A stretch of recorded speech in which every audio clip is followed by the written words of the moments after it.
Thank you so much. One, for the nice, wonderfully, beautifully said introduction, but also for having me. I'm so excited to be here today. I have really been um, intrigued with and partnering with, I would say, the 40 plus organization for nearly all 4 years of my tenure at Careers in Nonprofits.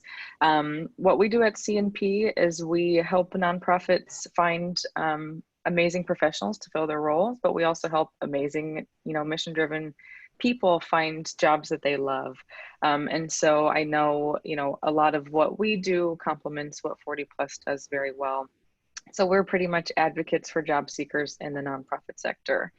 I love talking about the topic of resilience because I think that it's something that can be, it can go into any aspect of your life. And I'm going to go into a little bit more here shortly about why I started talking about this topic and why it matters to me. And in fact, I've even spoken on this topic to 40 plus before, but it's evolved a lot since that's happened, just like I think people do, and just like I think the idea of resilience does.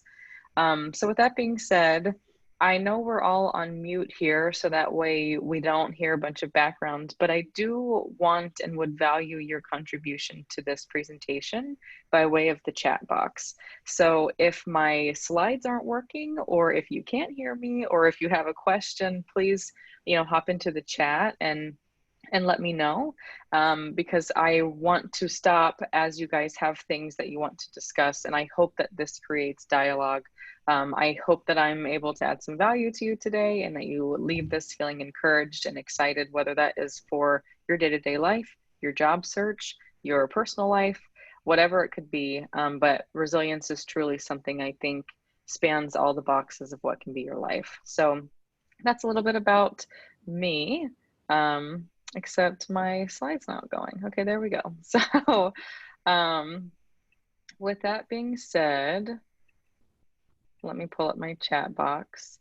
Um, so for a little introduction of myself, this photo obviously was taken pre-quarantine, but like I mentioned, I am the managing director of Careers and Nonprofits here in DC. We also have an office in Chicago and San Francisco as well. But I have been in our DC office for, like I mentioned, a little over 4 years. So I started actually as a recruiter in our permanent division, and then I transitioned to oversee our temporary division, moved my way up to be the senior manager of the branch, and now I'm the managing director, which is such a gift. I also serve as the chairman of the National Capital Area of the American Staffing Association. I am also a competitive cheer coach at a cheer gym called Hot Topic All Stars. That's in Alexandria, Virginia. And I consider myself an unrelenting optimist. And I think it's important for me to tell you what my why is, why I do this, why I do what I do.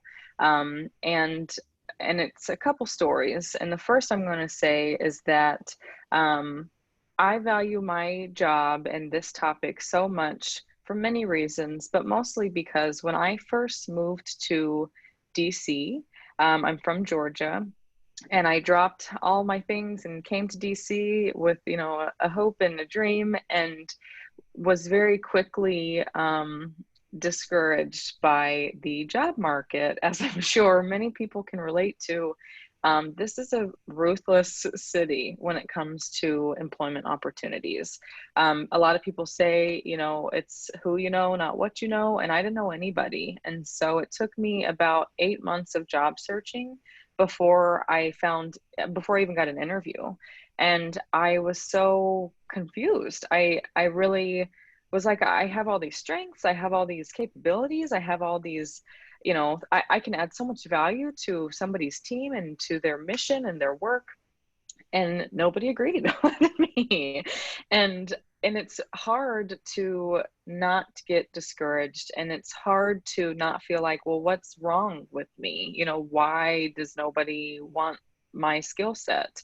And so what ended up happening is that I came from a background in higher education, and then I decided to myself, I'm going to change what I'm looking for, and I'm going to search in the nonprofit sector. So I found myself going from inside higher ed to idealist in terms of job boards. And within 2 days, I got a call from Careers and Nonprofits, which I didn't even know what a staffing firm was at the time. But I'm a, a person of faith. So I prayed a lot and I said, when I get out of this rut, I want to do whatever I can to help people in this space because this is not fun. And you know, I don't know that a lot of people really recognize that type of pain. If you've never been unemployed, you really can't um, empathize with, just wishing you had a staff meeting to go to and just wishing you had a need for office supplies. And, can you make yourself busy with other things? Yes, but there's just something about, going to a job that you love that's really meaningful. Um, so that was my prayer was, as soon as I get out of this rut, I'm going to do whatever I can to help people in my circumstance. So then I had this interview with Careers and Nonprofits. Turns out that they're a staffing firm that helps other people get jobs. And I had applied for an external job, but they let me know they were hiring internally. And at that point, I was like, I'll do anything. I'll take any job. And I don't think it's a coincidence that I was then granted, gifted a job that helps other people find jobs in a sector that's so meaningful and powerful. So not only do I get to help people find jobs that they love, but it's with missions that then help, young people, sick people, people in other countries, not even people sometimes, animals and the environment. And so that is why I do this discussion on resilience and the job search, because I think that it's my gift that I can give to people is that I can absolutely empathize with that feeling of discouragement. But I think that I also have a gift of encouragement to say that it's temporary and it won't last forever. So that's why I have this discussion. But also, to kind of rewind even further, as you can see, I'm a competitive cheer coach, and that happened because I cheered most of my life. And so as a 4-year-old, your whole job is to encourage a crowd, to encourage a team to win the football game or the basketball, whatever sport it is. For me, it was football. And so that's kind of been my narrative of my whole life, I feel, is helping people win their game. And so whatever your game is, my goal is to help you win that game. So, as soon as you're feeling down, I'm like, that's all right, that's okay. And it sounds cheesy, but it's so true. And so I do think that, I grew up just having that more optimistic phrase anytime something was going bad, just by nature of the sport that I was in of cheerleading. But it's really kind of just become my character, is that I like to cheer people on. I like to help them, achieve their dreams and their goals. So that's who I am. That's why I do what I do. So now we're going to dive into resilience itself a little bit more. So I think in order to really understand the topic, you need to know what the word resilience means. So if you Google resilience, the definition you'll get is the capacity to recover quickly from difficulties and toughness. And the main point that I want to reiterate throughout all of this is that, unfortunately, you will always feel pain. You will always feel hardship, not always, every day, but you can be certain that uncertainty will exist in your life. And the idea of resilience and optimism is not that you just believe everything's amazing and that nothing can go wrong and that everything is sunshine and rainbows, because that's just not true. I mean, I'm looking out my window right now and it's actively raining, and that's just part of life. Um, and I think it's important, once you recognize that, okay, I can't get out of this. I can't get out of the fact that I'm going to feel hardship. Sometimes it will be easier than others, sometimes it'll be harder than others, but that's what resilience is finding yourself back to a place of power sooner rather than later. I'm also not trying to diminish intense grief. And I want to, recognize that there are things that people go through that are unbelievably and unwildly unfair and painful. And I'm not trying to say that when you're in those places that you should just think happy thoughts and then everything goes away, because that's not reality either. But what you can do is determine that you don't want to stay there for a long time and take action to move beyond it. And that's really where you build your resilience capacity. So, my second point here is that being resilient, I think, is innate for some. I think whether you have just been an optimistic person your whole life, or you had an encouraging family, or perhaps you didn't, I do think that sometimes the way that we were raised and who we put ourselves around allows us to just innately be a little bit more like, you bounce back quickly. But I do think that it's a skill that can be strengthened. And I do think that even though I consider myself really good at this, I still have it's still work. It's daily work that you do as an individual to want to be your best self. But again, once you recognize that like pain and life are cyclical, I think it's a lot easier to remind yourself that this feeling isn't forever. And, when I was in my job search at like month 6, I was like, am I ever going to get a job? Am I ever going to stop feeling this way? And and the answer is yes. You will eventually get out of that space and you'll eventually feel better and differently. But it just takes time. And sometimes we have to give time some time. And so, what can you do during that? That's really what I hope to equip you with today. Um, is how you can kind of strengthen that. So, like I mentioned, things that you can be certain of is that you'll experience change. And though I know that we wish we couldn't, as humans, we like certainty. We like things to be a certain way. We like to know what to expect. We like to think we have it all under control. I know for me personally, I made at least 2 vision boards of what 2020 would look like. And this was not on it. This whole quarantine pandemic was not on my vision board. But I think what we just have to recognize is that things will always happen out of our control. Um, but what can we control? That's how we think, that's how we move, that's how we act, that's how we show up, that's how we give ourselves to people. So, why is change so hard? Mostly because of the stories that we tell ourselves. We spend so much time um, we have feelings and we spend so much time letting those feelings be who we are and letting those feelings define what our experience is. People, for example, who, would say, like, I'm just an anxious person instead of saying, like, I experience anxiety sometimes. When you say I'm an anxious person, well, that's then the persona that you've adopted. And I don't know a single person who's never experienced anxiety, but I'm just a person, not a person who has to be anxious all the time. And so I think a lot of it is just the stories that we tell ourselves. So, for example, about 2 months ago, I know for me is when this whole pandemic really impacted my life. That's when I wasn't able to leave my house really. And that's when my work started being done at home. And that's when I wasn't able to, had to cancel all my plans. And I'm very aware I'm not the only person.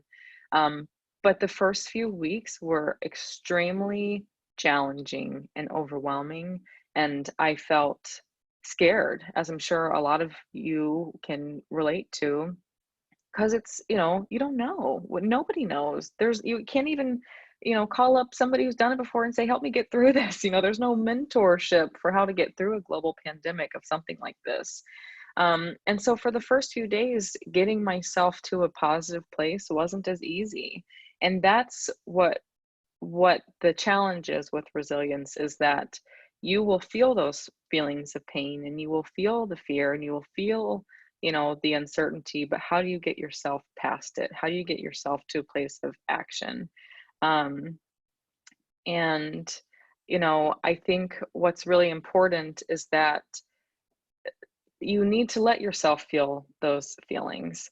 You need to let yourself say, I'm frustrated, I'm scared, I just want my life back, whatever it is. And whether it's a pandemic or it's losing your job or it's losing a loved one, we are going to be in those places.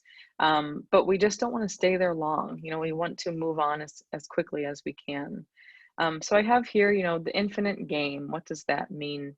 I think if we remind ourselves every day that you wake up with breath in your lungs, like, you still have a chance to do this thing called life. And I know for me, I believe life is a gift.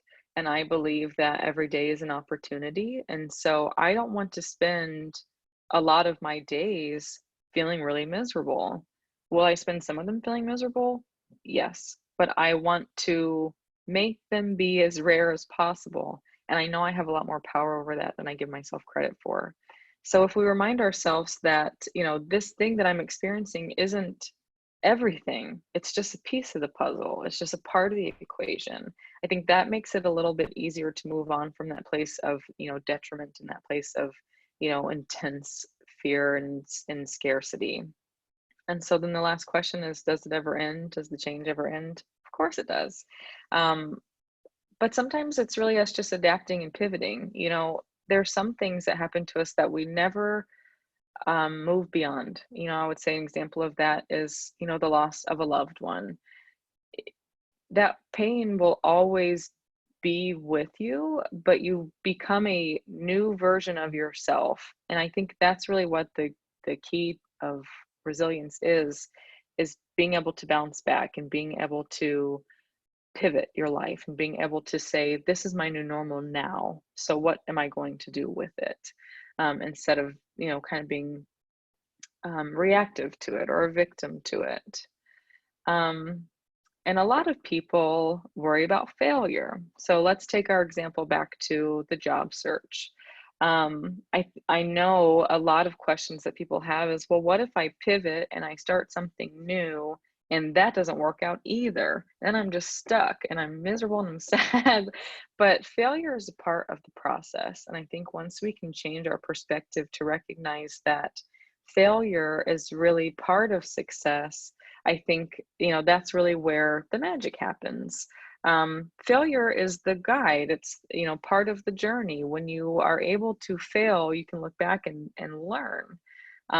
Without contrast, you don't really know what's right, what's wrong, how to move forward. And I know for me, in that 8 months of me looking for a job, at the time, I probably considered that failure for myself. I was supposed to move here and have this great job and live my best life, and I wasn't doing that. Um, Now I don't look at it that way because that time of my life was so monumental to get me to where I am today that I don't regret it for a second. It taught me so many things. And so it's really just changing your perspective. So how do we overcome failure? Again, I think first it's just recognizing that it's happening and that you don't want to stay there forever. Recognizing that it's part of the journey, but you just want to maybe learn more from it and grow more from it. So as you guys hopefully can see in the chat, Jeffrey said, feel free to place your questions into the chat for me to respond to. I would love for you guys to put in maybe some challenges that you have faced or that you struggle facing that maybe you're either beyond it now or you can remember that time when you were there and how you got through it. Because we're about to talk here about some action steps about how to move beyond those places, and things that have worked for me and things that I've helped coach other people through. Because every day we're interviewing job seekers who are in a very similar place to what I was. And if you can't find a time in your life where you feel like you were in the depths of sorrow, then that's amazing. And I would love to hear from you of how you did that. But I know that for most people, big or small, there have been challenges that we face that coming out of can feel really overwhelming or daunting. Um, so we've got a question here that says, what is the best way to pivot from the for-profit world to the nonprofit world? And that is a great question that I find a lot of people ask me and my team. And I think it's really great for a time like right now too. But a lot of people find themselves having worked in the for-profit world for a long time, or for any amount of time, and then kind of just waking up one day and saying, like, I want to do more or different. And that's not to say for-profit companies don't give back and don't fulfill people, because they absolutely do. But everybody has a different calling.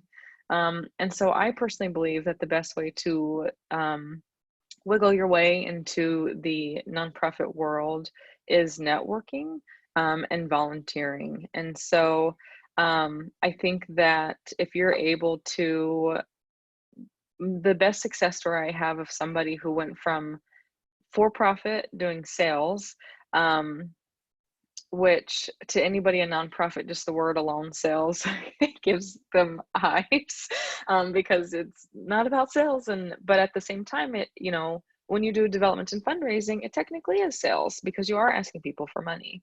And so this one job seeker was adamant about taking their skills and abilities of sales and moving them into the development and fundraising sphere. And so what they did was they went on Idealist and they found a volunteer opportunity to be a development director for a nonprofit. And they ended up volunteering in that capacity for almost a year. And then after some time, that organization found them to be so valuable that they made a job for them. They went from being a volunteer to full time. And I love that story because, sometimes we want our results to come really, really fast, and that is not up to us. We can't guarantee that any path we go will happen overnight. I know we wish that we could, but we can't. But this person's perseverance and this person's dedication to want that for themselves manifested into something that is now a job that they've been in for 4 years, 3 years. And so I think that is a really great story of doing something with little result because you want to take action towards your goal with the anticipation of getting to that whenever you can. So that's really my best tip of how to pivot into the nonprofit world.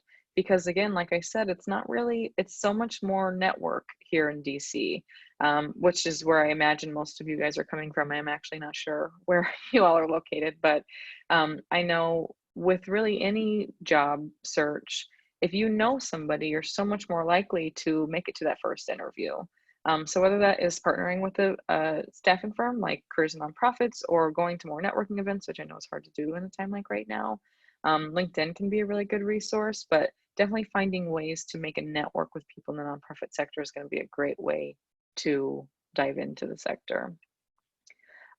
So I'm going to read this next question and then talk about this next slide. But you said how to navigate the challenges of job search in the nonprofit world. As a mature job seeker, most hiring managers, recruiters are significantly younger. That's a great question as well. And I definitely want to recognize my own privilege in the conversation because I, would be considered a young hiring manager. But I think that all you can do is focus on yourself. And you cannot worry about what is this hiring manager thinking of me? What is this team going to think of me? None of that is going to serve you in any capacity. Because you can't control it, which kind of perfectly leads us into this next slide that I'm going to get into. But you can't control your age, you can't control your gender, you can't control where you came from. Like, those are just parts of your life. And it may seem difficult, but I think the more confident you can become in who you are and how you're presenting yourself, the more likely you are to secure that position that is meant for you. Because I also believe that not everything is meant for you. And, I say whenever I got my job with Careers and Nonprofits, that I was like, I'll do anything. But I had been, in interviews, and I don't think I actually did get one offer, but I knew that it was not right. Like, I couldn't see future, I just, sure, it was a job, but it wasn't going to lead me in any path that I really wanted. And so I think, the best that we can do is be confident in ourselves and in our skills and what we can offer and what we can provide. And if that's not for somebody, then that's just not the one. And that's painful. That hurts because it makes you feel like, well, if only I was different or better or younger or taller or whatever it is that you wish that you could be. I think it's really just changing that perspective of that one just wasn't for me. So that's what I would say. And another thing I think is that we tell ourselves limiting beliefs. We tell ourselves things that aren't true because we just believe them to be true because somebody said it or you read an article about it. And I think that happens a lot with people with their age both young and old, because I know for myself, I felt too young to be taken seriously. And there have been times in my role right now where I um, limit myself because of something like my age, which shouldn't be a factor. Shouldn't, because no matter what age you are, what matters is how you're showing up and what you're giving and at what capacity. And so I think the people that are paying attention to things like that, they're not really people I want to spend my time with anyway. And so, I want that's, my very um heartfelt feedback of a lot of times we believe that we have this limit that we're really just putting on ourselves that doesn't actually exist. Because I know when I'm hiring for my team and the way that I train my team, we're not looking for any of those factors. We are looking for, is this person going to show up with a can do attitude and give us all they've got? And if the answer is yes, then let's move them on to round two. And so I think, if you're in a space that's going to hold that against you over something you literally can't control, then that's probably not an environment you'd want to work in anyway, which I know is easier said than done. But once you find yourself in a place that values you and your contribution, I think it'll make more sense. So I see that we have two questions here, but before I dive into those, I'm going to go through a couple more slides because I want to make sure that we get to all of it. But please do continue putting in your questions because we will also have time at the end for questions as well. So once you are in these places of uncertainty, and like I just mentioned, there's so many things out of our control. So we want to gain control of the things that are within our power to do so. One thing that my team and I do that comes from our leadership of our company, which honestly is such a gift that we're able to do stuff like this, but we do what's called heart-focused meditation. And it sounds, very like odd, but we legitimately, if we find ourselves in a place that's not of clarity, close our eyes and we think about a time where we felt positive emotion. So whether that is a graduation, the birth of a child, a wedding, um, something that elicits positive feelings for you. And we just truly close our eyes and reflect on that moment and breathe through that moment to elicit those feelings within ourselves again. And when you open your eyes, your energy is different. Now, does that take away from the circumstance you're in? No, but it's not gone either way. At the beginning of this pandemic, I felt very anxious, very scared, very uncertain, and I would take some time to meditate on positive emotions. And when I would open up my eyes, I'm still in quarantine, but I at least feel better. And so I at least have the capacity to take care of myself, to call my family, to call my team and see how they're doing. Because a lot of times when we're feeling in that space of pain, we move inward and we become a little um, self-absorbed, selfish. I hate to say that, but we do because we're thinking about me. I'm hurting, I'm scared, I'm this, but that doesn't serve anybody. And so the sooner you can turn yourself back outward is when you're able to, kind of pick your head up and say, wow, okay, I recognize that this is not the best, like this is not the best circumstance I've ever been in. So how do I move past it? So that's what we do with heart focused meditation. If you are a person who meditates or prays, to me that um, is an amazing solution. And if not, definitely find that path for yourself. But once you get out of your own head is when you're able to take more action steps, like I said. So we've got self-care here and we've got health and wellness, which kind of goes into a little bit further in a moment. But here's some empowering emotions that you want to focus on when you're feeling things that are painful. So recognize first and foremost, I'm feeling sad, angry, frustrated, I'm grieving, I'm mad, I'm lost, I am worrying, whatever your feeling is, like recognize that you have that feeling and then decide which one you want to feel instead. And so here's a list of some empowering emotions that help me, but there's, multitudes of things that you can feel. But look for ways to feel love, to feel hope, to feel joy, courage, strength, appreciation, gratitude, compassion, enthusiasm, patience, peace. And the mind is so much more powerful than I think we give it credit for. But when we're sitting in this place of uncertainty and saying, okay, how can I turn this fear into courage? If I have the ability to generate this feeling of fear, I can generate this feeling of courage too. I just have to choose to. I have to decide to. It's much harder to feel those feelings of empowering emotions all the time, but it's a choice. And there are times, again, like when we experience things that are unbelievably painful, and you almost feel guilty, um, feeling good. And I hope you guys can empathize with this. But I know, I've known people who've gone through very dark storms, perhaps with, infertility, for example, and you feel really lost and you want to feel that pain, but you also want to be honest with yourself. And there are some days where you feel good. You know, back a couple weeks ago, I was chatting with one of my friends and we were preparing for a presentation on doing something similar to this.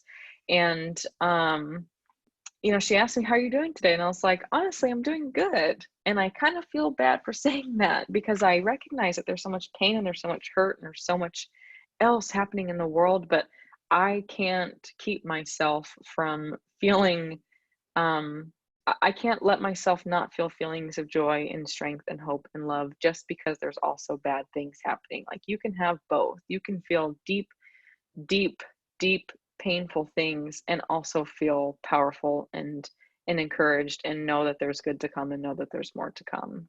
And I see you guys have some really good questions in here. I'm about to get to in just a moment. Um, so some self-care tips, these are actionable items you can take because I think sometimes it can get difficult to, um, a lot of the mind stuff can be really challenging if you're not used to taking control over your mind and your emotions. So sometimes doing things like self-care and health and wellness help you get to that spot.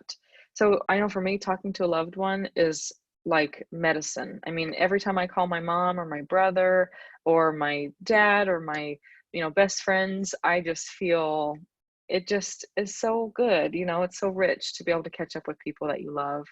Reading books is always really great because it legitimately takes your brain out of your own thoughts. Um, you're having, even I've noticed when you're watching TV, it's easy to just go back to your phone, go back to social media, go back to things that are negative and stressful. But when you're reading a book and you're really focused on the book, it takes your mind away. It's very peaceful. Again, meditating or praying, detoxing negative media and intake. I know that one's really hard, especially at the beginning of all this. I literally had to turn my phone off and keep it downstairs for the whole day because otherwise I'm on Facebook constantly. I'm on Google notifications constantly. I'm on CNN constantly. I'm constantly looking for the next update because I'm scared and that's not helping. So detoxing, it feels hard, but it's so good. Journaling, I know somebody mentioned in here, Nancy said thoughts on a gratitude journal, 100%. I mean, there is nothing quite as therapeutic as writing down your feelings in the middle of your storm. And then a week later, a month later, a year later, going back and reading where you were and where you've gotten to, it you'll be amazed at how powerful you then feel because you recognize, wow, I felt that and look at me now.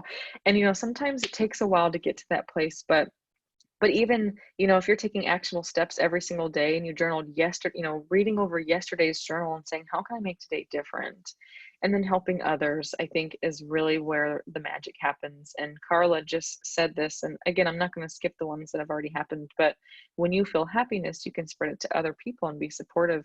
And that's where you truly get out of your own head, is when you are focused on other people, because it's not all about me. It's not all about the pain I'm feeling and the sorrow that I'm feeling. And is that important? Yes. But look at your neighbor. They're probably feeling pain too. How can you help them? How can you help move somebody else forward? And then before you know it, it becomes this trickle effect of encouragement and uplifting. And then you're taking actionable steps that not only are helping you, but it's helping, in theory, the world. Because sometimes it takes one act of kindness to trickle into things you wouldn't even believe. And so while a lot of people think of self-care as like, getting a massage, which like, yes, those are great too, but these are things that I think are self-care for your internal self, which then, makes a lot of the rest of the things a lot easier. And then here's some health and wellness. Um, obviously drinking more water, getting plenty of sleep, eating healthy foods, going for a walk, practicing yoga, a workout routine, spending time in nature. These are all things that you can do that make yourself um, feel better physically. So with that, I'm going to scroll up and get to some of our questions that I haven't gotten to yet. So we've got here from John, if you're looking to pivot from one profession to another, should you anticipate earning less income? If you pivot, since your experience will be limited in the new field? Great question. Again, I think that a lot of times I think that pivoting is life. That's all that you do, is that you navigate towards this thing and then it either ends or it stops or it ends up not being for you, and then you pivot to something different and then you go that path and then you pivot again. And that's really, once you become comfortable with being flexible and pivoting and being adaptable, um, is when you're able to find the most joy, I think, out of the journey. So in terms of what you should expect, I think that's really where we harm ourselves, is when we have too many expectations. Like, well, I definitely won't make as much as I did. And I definitely will have to start back over. And you're already putting yourself there. And I think sometimes we just have to eliminate those expectations and really believe in our ability to conquer things. We limit ourselves so much. I Similarly to this statement, when I first started job searching, I was like, this is what I want. I'm non-negotiable. I'm not doing anything other than this. And then by the time, like I said, when I got my job, I was like, I'll do anything. Like literally put me in coach, whatever you need. I will do literally any job. And I'm very fortunate that the job that I ended up accepting did match with all of my goals and what I wanted. But I think, um, back to journaling, something that's so powerful to me is writing down your goals ahead of time. And we're going to talk about goals again in a moment, but writing down your goals ahead of time and not settling for less than that. And there may be times when you settle for less than that temporarily because it will get you to where you want to go. But let's say that like you said here, you're from sales into cybersecurity. And so the first job that you get, that this is a stepping stone for you. So you're not going to settle into it, and you love it and you're going to grow and you're going to dive in, but you're not going to say like, well, then I made it to cybersecurity, so I'm done here at this entry level role. So I think, to answer your question, may you earn less? Perhaps. Who's to say? And I think that if we go into it thinking, I'm definitely going to earn less, well, then you definitely probably will. But it doesn't hurt to assume that you could make the same, perhaps more, because you don't know. It's not real. And so I think that's one thing that people really, if ever I hear negative feedback about being optimistic, it's like, well, none of that's reality. Well, none of it is. None of it is true yet because it doesn't exist yet. So why not paint a picture of a future that's really beautiful for you and is really empowering to you versus one that's really dismal? Because either way, it doesn't exist yet. So that's my biggest tip to that, is that don't go into it assuming that you must make less and you must start at entry level, because maybe you don't have to. Maybe you can, find a different way to get to that goal. Maybe that's taking a course or finding, a network that you can transition your skills better. But don't go ahead and limit yourself to that before you even get started. The next question from Dan is, how broad is my definition of the nonprofit world? Well, that's a good question. For my company, we focus on anybody who's mission driven, which I know is not like the actual definition of nonprofit. But nonprofit really just is how they file their taxes, because just about every nonprofit makes money. They have to make money. That's how they pay their staff. That's how they change the world. So, that includes associations, foundations, think tanks, social enterprise. So I really think the way that our company interprets the way that we move forward with people is just the idea of mission driven. So if your mission and your work is to make the world a better place in some capacity, then we want to work with you, if that makes sense. So that's, our That's again not what Google would tell you. So then I have from Carla, have you found that generally speaking, younger managers are uncomfortable supervising older direct reports? Great question. Yes and no. I think that sometimes people don't feel capable, and that is where management issues come into play. And people like to be older than their subordinates because then they have legitimate authority over that person. And to me, that is poor management. Um, I think that good management is recognizing the skills of your team and being able to maximize on that to achieve the goal of the group or the mission or whatever it is you're working towards. But I recognize that not everybody believes like I do. Um, I do think we are moving into a new generation of management where people are just accepting people as they are. But if there's ever a reason why somebody feels like they can only supervise people that are younger than them is because they feel incapable. And so if they say something wrong or incorrectly, um, doesn't matter, you gotta listen to me, I'm older than you, which is not a good way to operate. So if I had to unpack that thought, that's where I think it stems from. Um, and do a lot of people have that fear? Probably, because we all have this imposter syndrome of how did I get here? And I'm not worthy and I don't deserve this. And so I think once we get out of that thought process is when we're able to empower people, um, and make hiring decisions based on who's going to execute the job best, not where am I going to feel the most comfortable. So I think that's a whole nother discussion on leadership, which is one of my favorite topics. I'm happy to dive into on another date. But I think if we can transform the way people see leadership as less of I have to be right all the time and people have to listen to me and follow exactly what I say, and more of generating a group of people towards a common good, I think that's where that dialogue would change with in terms of age of supervision and things like that. Then we have how do you stay resilient in the face of the unknown? That is such a good question. Um, that's hard. But what I want to remind people is that everything is unknown. And even if we believe that we know, we don't.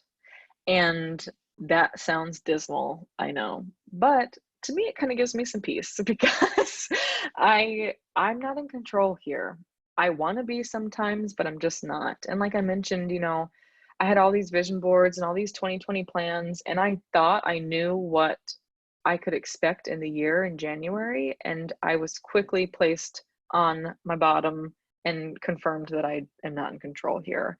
And I think that's a very valuable lesson is that we never know. Even if you're in a secure job of 20 years, you can still decide to quit one day or the company closes or you get let go and there's trends. I mean, nothing is certain. And I think once we let go of our deep desire to want to control things and want to know for certain what's happening next is when we find that peace and that gratitude and that flexibility to kind of move beyond whatever we're feeling. Um, and you said here, you tend to do everything possible to avoid thinking about your fears for too long. And I would definitely encourage, yes, somebody wants to do that, but there's nothing wrong with feeling fearful. It's just a feeling, it's not, it only has as much power as you give it. And so instead of like pushing away the fear, I think when we can lean into the fear and say, okay, I feel petrified. Why? Be more curious about it. Why do I feel this way? Why am I so afraid of this happening? Why does that bother me so much? We then start to uncover parts of ourselves that we can then be a little more um, gracious towards. We can be a little more compassionate towards ourselves because we're less saying like, how dare you be afraid of this thing, you scaredy cat. And we start talking these negative stories to ourselves, which it doesn't serve us. It's not helpful. And so I think, you know, reminding ourselves that like we're not in control here and that's okay, um, is where I find we get a lot of our power. So in fact, actually I have my tea here with me today. And there's a quote on my tea bag, the yogi tea, that says, "Your strength is your own belief." And I really think that, with the unknown, with your fears, like what you believe is what's going to become true for you. And so if you believe like I don't want to sit with my thoughts, like I don't want to sit with my fear, then you never will, and you'll be afraid, like you'll be just afraid of the feeling of fear, which I've been there before a lot because fear is scary. But then once you empower yourselves and say things like, there is no emotion I'm not willing to feel. It's part of the human experience, that's part of the journey. There is no emotion I am not willing to feel. You become a little bit more empowered over it instead of it being empowered over you. So I hope that helps. We've got here that you find that people's cultural backgrounds can cause them to be more differential or more casual about age initially. After the initial moments, though, the relationship depends on each person. That is absolutely correct. As I think a lot of times we assume things of people, which is just not fair because it's not always true. Peter said here, putting things into perspective, comparing first world problems with real problems. That is one of my favorite things to say, is when I'm feeling really like, oh my gosh, I can't go get my hair done because I'm quarantined. Like there's so many bigger problems than me needing a haircut. And so, like you said, Peter, I think putting things into perspective is where the magic happens. We've got some really good questions here that I'm going to get to, and we're running out of time somehow. But you said when you find yourself feeling pain, you benefit when you can think, when you can weave in compassion for yourself and others around you. Absolutely. Compassion is the number one key to success, because we're all just trying to do our best here. We're all just trying to be the best versions of ourselves. We're all just trying to navigate this thing called life. And if we can just be a little bit more compassionate with not only ourselves, but the people around us, I think it doesn't seem so scary and big, it doesn't seem so overwhelming and terrible.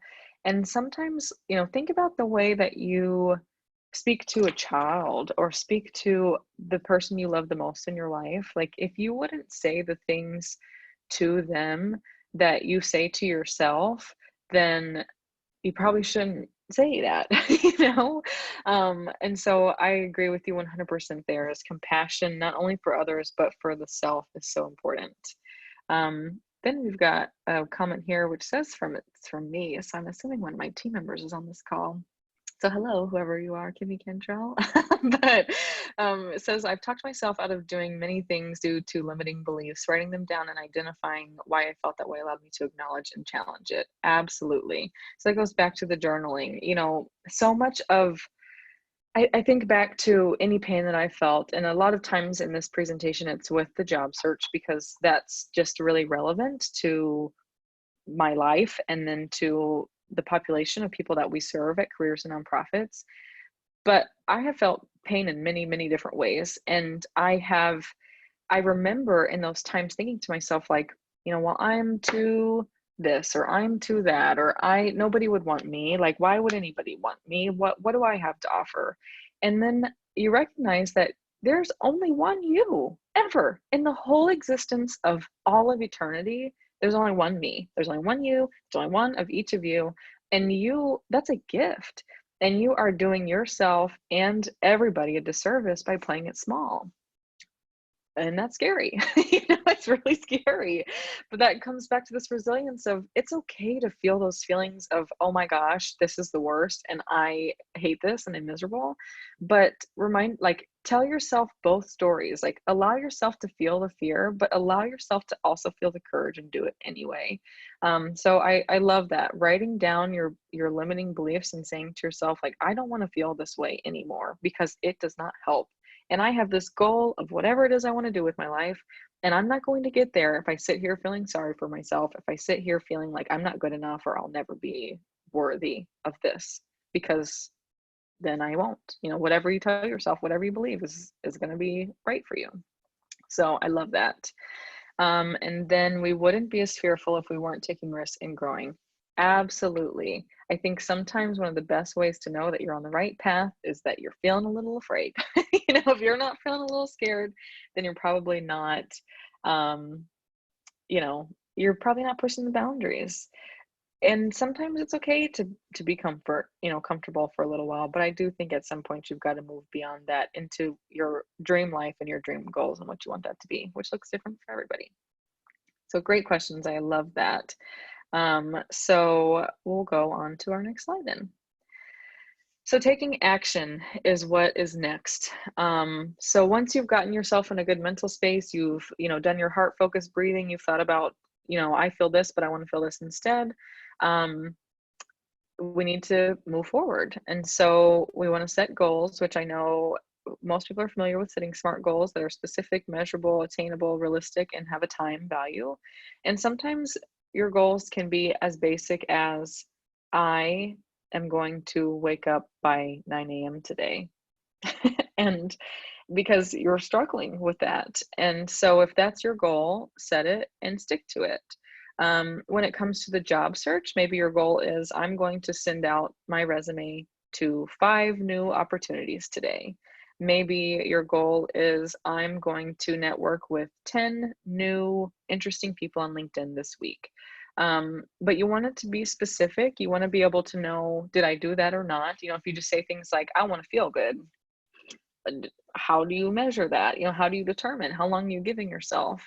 If you're trying to exercise more, I want to run a mile every day this week. So then, if that's the goal you set and you look back on Friday, did you run a mile every day? Yes or no? So you want to make sure that you set goals that are specific enough that you can determine if it happened or not just by looking at the activity.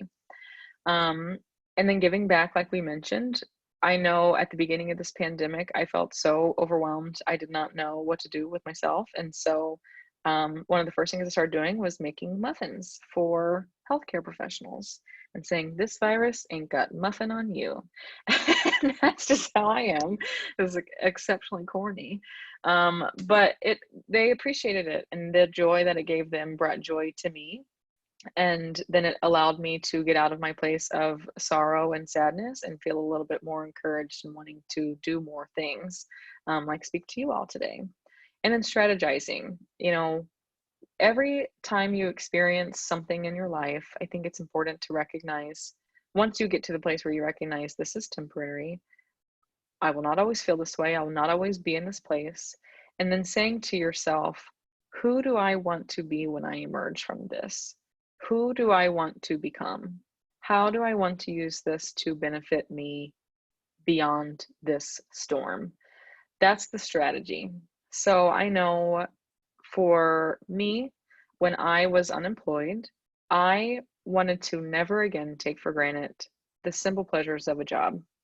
I wanted to value every single staff meeting. I wanted to value every single check-in with my boss. I wanted to value having deadlines.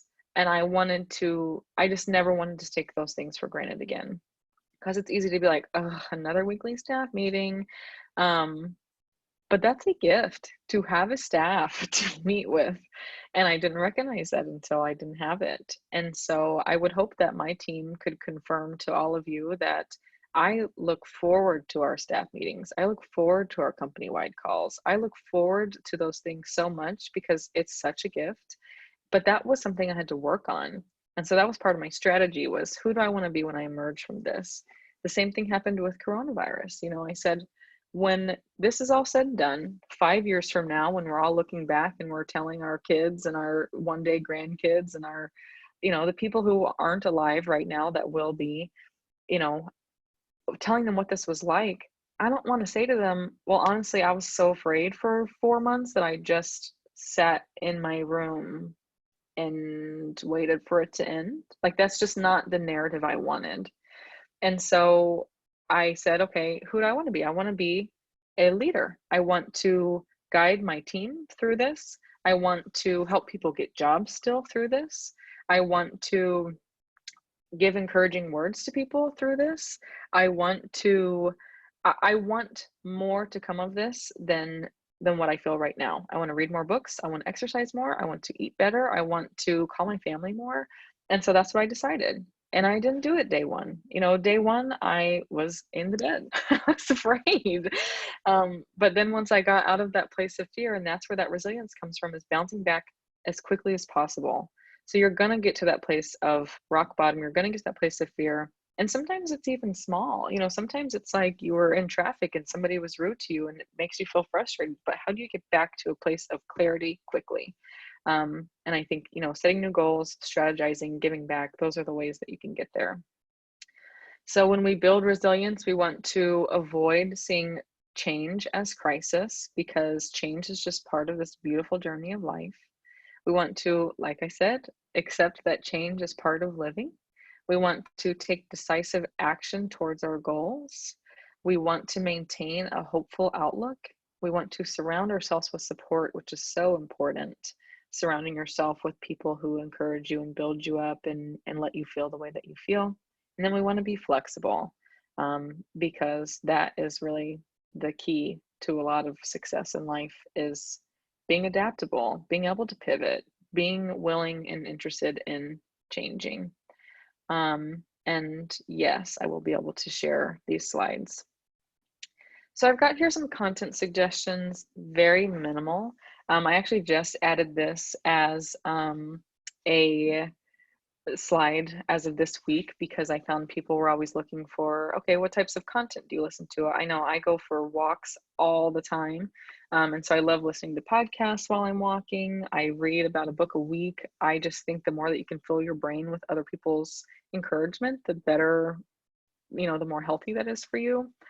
So I just have a very small amount of content suggestions here, but I know that there's tons more. And if any of you all have content suggestions that you would share as well, I'm sure people would appreciate that. But here's just some books, some people, and some podcasts that I think are really valuable. But it's really depending on what you're passionate about and what makes you feel good and what fills up your cup. And this, some of these do that for me. And that's really all I got today. So we've got another question or comment here. What encouraging words do you have for the nonprofit sector right now? Many colleagues are losing their jobs, getting furloughed, etc., because the market flops, donations drying up, and NGOs are contracting. Yes, that is reality for a lot of people. It is also true that we have nonprofit clients who are still hiring in excess. So what I would say to really anybody in the market right now is reminding yourself that this is temporary. And you probably for the rest of your life are going to have interview questions when you're interviewing for jobs that say, how did you use the global pandemic to, tell us about a time during the pandemic when you, strengthened yourself, pivoted, overcame challenge, etc. And I think now is the perfect time to write that story for yourself. And easier said than done, very well aware of that. But that's part of the journey, is to recognize that this is temporary. And so when this is all over, who do I want to be? I don't want somebody to employ me if I'm not, if I wasn't able to add any value to them at that time. So what can you do today to make yourself the best employee, colleague, supervisor, subordinate possible for the job that you're going to have a week from now, a month from now, several months from now, a year from now? I can't say what the market will continue to be like. I don't know the statistics. I don't want to act like I do, but I also know that statistics really mean nothing to the individual, and that you have a lot more power over your journey than a lot of times we give ourselves credit for. So my encouragement would be to not give up, remain resilient, continue applying for, things that you're passionate about, and just not letting all of the uncertainty overwhelm you, because it's always uncertain anyway. So like Peter said here, like most things in life, you have to do something to take control of your future happiness, and that starts today. So that would be my encouraging words for the sector, is that this is temporary. It won't be like this forever. And we have to decide how we want to contribute, who we want to be, and what we want to do as a result of all of this. I'm not seeing any other questions at this moment. I'll let them trickle in for a few more minutes. Kimmy, I Um, have one for you. yes. Good to see you again. Good to see you And your too. hair looks wonderful, by the way. I just want to let Thank you know. you. I, on the other hand, it took me extra time in makeup today to get this We've all been look. there. Right now, a lot of people are unemployed. What are some of the things that they can do? You as a recruiter, how hmm are you looking what are you looking for in people during this downtime that will make them more attractive once more companies start hiring again? Great question. Um, and I think that one of the biggest things you can be doing for yourself right now is networking. Um, because, for example, maybe they don't have a job for you right now, but they could. And if you have been a great resource to somebody during this time, they're going to remember you. But I also want to remind people that, it's not like there's only a handful of people impacted by this. Like, there will be tons of people who have gaps on their resume because of this. And I cannot imagine anybody holding that against you. Do I know for certain? No, because we're not there yet. But if somebody's going to hold that against you, then again, maybe that's not a place that you want to work. So I would say things that you can be doing right now, tangibly, is networking, adding people on LinkedIn. You're welcome to add me. I'm just Kimmi Cantrell. Um, but networking, connecting with staffing firms, finding resources in your sector. I know that not all of you that are on this call are in the nonprofit sector. And so, whatever sector it is that you are in, I can guarantee you there's firms like mine for you. Like, there are firms for cybersecurity, there are firms for marketing, there are firms for everything. So, I would definitely say connect with as many resources as you can, because that's what's going to you're going to look back on this and find that it was a rich time because you grew in your professionalism even without a job. I think also it's great to find ways to volunteer your time. So for me, for example, I'm a competitive cheer coach, but obviously we're not having cheer practice right now. So what I've been doing instead is doing actually more like grant writing and fundraising for them because it's a nonprofit cheer gym.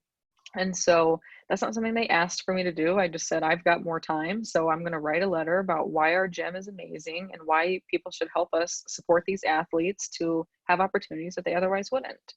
And so I think sometimes just getting creative with what you do with your time and recognizing that you have so much more of it now. So maximize it. If you've ever been like, I want to write a book, start it. If you've ever wanted to read more, read. If you've ever wanted to start a podcast, start your podcast. The things that you have been waiting on time to do, you have now. So I definitely think that that's some of the ways that you can really maximize your time is start networking with people, um, show up for yourself for sure, and then just take a chance. What do you have to lose? I think that's a wonderful thing. Use this time to follow your dreams. Mm-hmm. What a great way to make this a positive time for people, right? Mm-hmm. Follow I your think dreams. so. Because again, whether whether you're right or you're wrong, who's to say? But time's going to pass regardless. People say often too, like, well, I don't want to start earning my degree now because I'm so much older than the average person who goes for a degree. But the 4 years will pass anyway, and you can either be the 4-year-old version of yourself with a degree or without, but it's up to you. And so, this time is going to pass. Are you going to let it pass and then just when it's over say what happened? Or are you going to say, wow, look what I created, look at what I did, look at, even if it's just picking up a new hobby, like learning how to, I don't know, I've always wanted to learn how to knit. I really should probably do that. Because I could be making nice gifts for people right now, that they could use whenever this is all said and done. So I definitely think now is a great time to go after the things that you've been wanting to go after, but maybe just didn't have the time or the capacity or the courage. And I know we don't know with any certainty what people are going to do after the pandemic, but I'm pretty certain that people who use this time productively are going to be at an advantage over those who did not use this time productively. And Of so course. you as a recruiter, you said volunteerism. That's a great one. We recommend strategic volunteerism Mm-hmm. at 40 plus, because if you have a skill gap right now, there are a lot of organizations that will take you in and let Mm-hmm. you do that skill gap for them, Mm-hmm. because they have needs. Mm-hmm. Needs didn't go away just because the pandemic is here. I Exactly. I know at 40 plus we have a lot of openings. Mm-hmm. Um, you said read, to escape, but to learn also, right? This is a great time Absolutely. to learn, to take some courses. You said about the schoolwork, but you don't even have Mm-hmm. to take a whole course. You could Mm-hmm. take a workshop. You can do a whole lot of things that are on a smaller scale, but still show that you were using this time productively. Absolutely. And I think it's going to be And less persuasive for me to tell, a potential employer that I cleaned my basement than I volunteered 20 hours a for week. sure. Yeah. And cleaning your basement's good too, but you can do that on the weekends, you know. But I definitely would agree with you. Is that because what I think as humanity, what makes us feel good a lot of times is contribution, external contribution, how we contribute to our community, our family, our world at large. And so, even if you're only able to contribute from your bedroom in your pajamas on a Zoom call, that is better than nothing because. I think a lot of times when people feel really bad, it's because they're missing that piece of contribution. And so, stop thinking about your pain for a second and don't get rid of it, but just set it in the passenger seat and you're in the driver's seat and you get to decide where the car goes. And so take it somewhere that is going to benefit you and benefit your future and benefit what your dreams are. If you have a dream to, you know, be whatever it is that your dream is, take a step in that direction. You don't have to get there tomorrow, but take a step in that direction so that you're at least, making progress towards where you want to be. Now, Kimmy, as a recruiter, I know you look at a lot of resumes, you do a lot of interviews, I would imagine. Hmm. We tell our students at 40 plus that when you have an accomplishment, it's also good to tell the time frame. And so Hmm. right now, you have a perfect time to say, hey, during this time, I know that Toastmasters, for example, is still holding virtual meetings. So Hmm. if you wanted to work on your public speaking abilities, what a great time to do that, right? There's so many Absolutely. skills you can work on that a Yep. lot of people just aren't thinking about because they're so caught up in, like you said, the media and all the negativities that's out there. And one thing I've always been impressed by with you is how positive a person you are. Oh, thank you. And one thing I used to tell my ball players when I was a softball coach is, okay, if you're in a slump, and many people are going to consider this a slump, I said, do whatever you need to do to get a tiny success, because you can build Hmm. on the tiny success, but turn it Absolutely. around from a negative. Start yourself in the right direction with a tiny victory. Little victories every day. Sometimes, like for me, I don't know about you, but I'm a make your bed type of person. Every morning, wake up, first task I accomplish is making my bed. And I have friends, family members who are like, why would you make your bed? You just go back into it at night. But you'd be surprised that, every morning you wake up, you pop up, make the bed, and that's your first thing that you've accomplished. And so that's a little victory. And so after That's that, it's like, right. okay, well, what else can I accomplish? I have a Fitbit, a fitness tracker, and so I set my, step goal. And so whenever I hit my step goal, I'm like, woohoo, it's another little victory. Is it a marathon? No, but that it's a little victory, so I absolutely agree with you there. Look, I got to ask you, because I wear a pedometer every day. I have a step goal too. We'll take it offline, but I'd love to hear your step goal. I'm not going to put you My, on the spot on live. well, I'm actually happy to share because I'm very proud of it. But during the quarantine, I have somehow able to average nearly 15,000 steps a day. Oh my So gosh, that's yeah, fantastic. It is, but I've decided to, I live in the DC area, but for quarantine, I've come to Pennsylvania where there's a lot less people. So I'm very fortunate that I have, free space to roam and walk.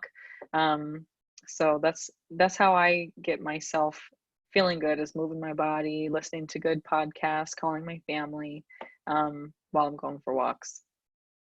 So you're multitasking even while you're on your walks. Yes.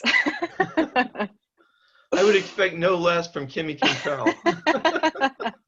Well, thank you for that. I've also seen some people saying here, ways looking for volunteer opportunities. Um, First, obviously, the plug of 40 Plus. I think, 40 Plus is an amazing organization that um, you can volunteer for and be able to really contribute. I mean, they put on events like this, which I think are really valuable to people. For those of you that said thank you, you're very, very welcome. But another way to find volunteer opportunities is Idealist. People think that well, Idealist is completely for nonprofit opportunities or mission driven opportunities. And it's a job board, so you can definitely apply and look for jobs there. But the same way that they have job boards, they have for volunteer opportunities. And you'd be surprised actually how many organizations are run completely just or volunteer We're and all virtual. volunteer 40 plus. Exactly. And there's probably millions of organizations similarly, and so they thrive. The cheer gym that I cheer at is completely volunteer run, and so if you go on Idealist, you can look for other organizations, because maybe a cheer gym isn't it for you, and maybe 40 plus isn't what you're passionate about, but you want to help you know with the children in your community or the animal shelter. There's so many missions out there that need good help from people. So I would definitely say check out Idealist in their volunteer lists.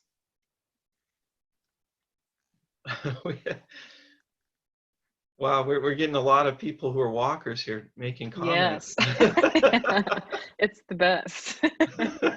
It clears your mind. It's the one time when people aren't, I can have to myself. And I love Yeah. the podcast idea, Hmm. multitasking. Absolutely. Well, Kimmi, if that's everything, I want to thank you so much for being here. We'll definitely have you back. Well, You're thank you such for an easy having guest to me. have. And in the background, Jeff and I were talking, like, does she breathe? Does she take any time out to breathe? Do you have gills in the back? How do you do it? Jeff was saying, John, you got to get in and engage in a conversation. I'm like, she's not taking any breaths. I can't even break in. Well, I walk a lot, so my cardio is good. It's fantastic, apparently. Well, I appreciate you guys having me. It is such a privilege and a gift to get to talk about this. I hope that you all gain some value in some capacity from it. I hope that you take it with you into your day and your week and beyond, in whatever way you need. So feel free to add me on LinkedIn. We'll share these slides, and I hope you all have a wonderful rest of your Monday.